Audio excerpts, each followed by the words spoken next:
প্রিয় দর্শক বন্ধুগণ নমস্কার। আসিଅছি নূতন আপডେଟ୍ ନେଇ, ଯାହାକି ଆପଣମାନେ ଦେଖିବା ଦରକାର।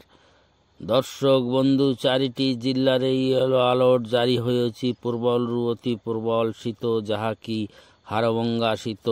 ଉତ୍ତର ପଶ୍ଚିମ ପଟୁ ପ୍ରଭାବିତ ହୋଇଥିବା ସୂକ୍ଷ୍ମ ବାୟୁ ଯୋଗୁଁ ସାରା ରାଜ୍ୟରେ ପ୍ରବଳ ଶୀତ।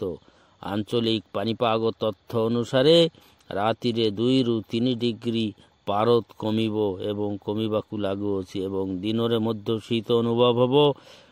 ଦର୍ଶକ ବନ୍ଧୁ, ଚଳିତ ମାସ ଶେଷ ବେଳକୁ ଲଘୁଚାପ ସୃଷ୍ଟି ହେବାକୁ ଯାଉଅଛି। 27 ଓ 28 ତାରିଖରେ ବଙ୍ଗୋପସାଗରରେ ସୃଷ୍ଟି ହୋଇଥିବା ଲଘୁଚାପଟି ଧୀରେ ଧୀରେ ଗତି କରିବ ଆମ ଓଡ଼ିଶା ପଟକୁ, ଯାହାକି ଓଡ଼ିଶା ଉପରେ ପ୍ରବଳ ପ୍ରଭାବ ପଡ଼ିବ ବୋଲି ଜଣାପଡ଼ିଅଛି। ଦର୍ଶକ ବନ୍ଧୁଗଣ, ଏହା ସବୁ ବିସ୍ତାରିତ ଆଲୋଚନା ଦେଖିବା ପୂର୍ବରୁ ଯଦି ଆମ ଚ୍ୟାନେଲକୁ ନୂତନ, ତେବେ ଚ୍ୟାନେଲଟିକୁ ସବସ୍କ୍ରାଇବ୍ କରିବେ, ବେଲ୍ଟିକୁ ଅନ୍ କରି ରଖନ୍ତୁ, କାରଣ ଆଗାମୀ ଅପଡେଟ୍ଟି ଆପଣଙ୍କ ପାଖକୁ ସର୍ବପ୍ରଥମେ ପହଞ୍ଚିଯିବ। ଦର୍ଶକ ବନ୍ଧୁଗଣ, ରାଜ୍ୟ ସାରା ଶୀତର ଲହରୀ ଚାଲିଅଛି। ହାଡ଼ଭଙ୍ଗା ଶୀତ, ପ୍ରବଳରୁ ଅତି ପ୍ରବଳ ଶୀତ। 4ଟି ଜିଲ୍ଲାରେ ୟେଲୋ ଆଲର୍ଟ ଜାରି ହୋଇଅଛି। ଜିଲ୍ଲାଗୁଡ଼ିକ ହେଲା ସୁନ୍ଦରଗଡ଼, ଝାରସୁଗୁଡ଼ା, ଖୋର୍ଦ୍ଧା ଏବଂ କନ୍ଧମାଳ। ଦର୍ଶକ ବନ୍ଧୁ, ୟେଲୋ ଆଲର୍ଟ ଜାରି ହୋଇଥିବା ଜିଲ୍ଲାର ଆଖପାଖ ଜିଲ୍ଲାରେ ମଧ୍ୟ ଅଧିକ ତାପମାତ୍ରା। ଶୀତ କମିବାକୁ ଲାଗୁଛି, ଶୀତ ହେବାକୁ ଲାଗୁଅଛି। କୋରାପୁଟ, ଶିମିଳିଗୁଡ଼ା, ନବରଙ୍ଗପୁର, ଭବାନୀପାଟଣା, ଅନୁଗୁଳ, କେନ୍ଦୁଝର, ବରଗଡ଼ ଜିଲ୍ଲାରେ ମଧ୍ୟ ପ୍ରବଳ ଶୀତ, ଘନ କୁହୁଡ଼ି ଦେଖିବାକୁ ମିଳୁଅଛି। ସକାଳ ସମୟରେ ଦର୍ଶକ ବନ୍ଧୁଗଣ, ସବୁଠାରୁ କମ୍ ତାପମାତ୍ରା ହୋଇଥିବା ଫୁଲବାଣୀରେ 8 ଡିଗ୍ରୀ, ଉଦୟଗିରିରେ 5.4 ଡିଗ୍ରୀ, ଦାରିଙ୍ଗବାଡ଼ିରେ 7 ଡିଗ୍ରୀ, ଶିମିଳିଗୁଡ଼ାରେ 6.1 ଡିଗ୍ରୀ ସର୍ବନିମ୍ନ ତାପମାତ୍ରା ରେକର୍ଡ କରାଯାଇଛି।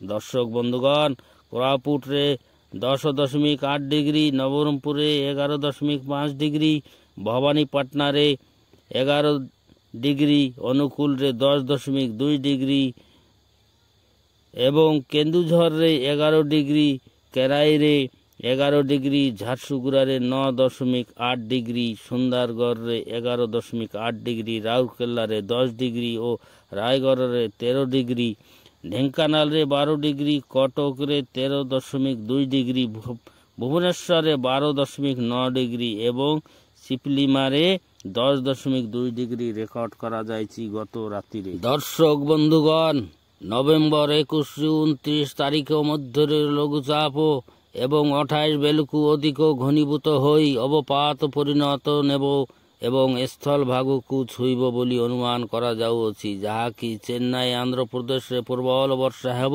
ଏବଂ ଦକ୍ଷିଣ ଓଡ଼ିଶାରେ ମଧ୍ୟ ପ୍ରବଳ ବର୍ଷା ହେବ ଏବଂ ଛତିଶଗଡ଼ ପଟ ଦେଇ ଯିବ ବୋଲି ଅନୁମାନ କରାଯାଉଛି।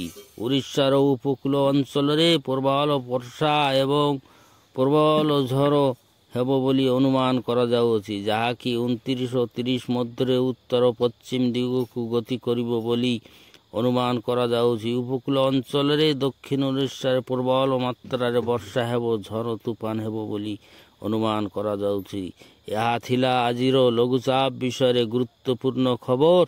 ଦର୍ଶକ ବନ୍ଧୁଗଣ, ଯଦି ଆମ ଭିଡ଼ିଓଟିକୁ ଭଲ ଲାଗେ ତେବେ ଗୋଟେ ଲାଇକ୍, କମେଣ୍ଟ, ସେୟାର କରିବେ ଏବଂ ସବସ୍କ୍ରାଇବ୍ କରି ପାଖରେ ଥିବା ବେଲ୍ଟିକୁ ଅନ୍ କରି ଦବାଇବାର ଜମା ଭୁଲନ୍ତୁ ନାହିଁ, କାରଣ ଲେଟେଷ୍ଟ ଖବରଟି ସର୍ବପ୍ରଥମେ ଆପଣଙ୍କ ପାଖରେ ପହଞ୍ଚିବ ଏବଂ ଅନ୍ୟମାନେ ମଧ୍ୟ ଦେଖିପାରିବେ। ନିତ୍ୟ ଆପଡେଟ୍ ପାଇ ଏବଂ ସାବଧାନ ରୁହନ୍ତୁ। ନମସ୍କାର।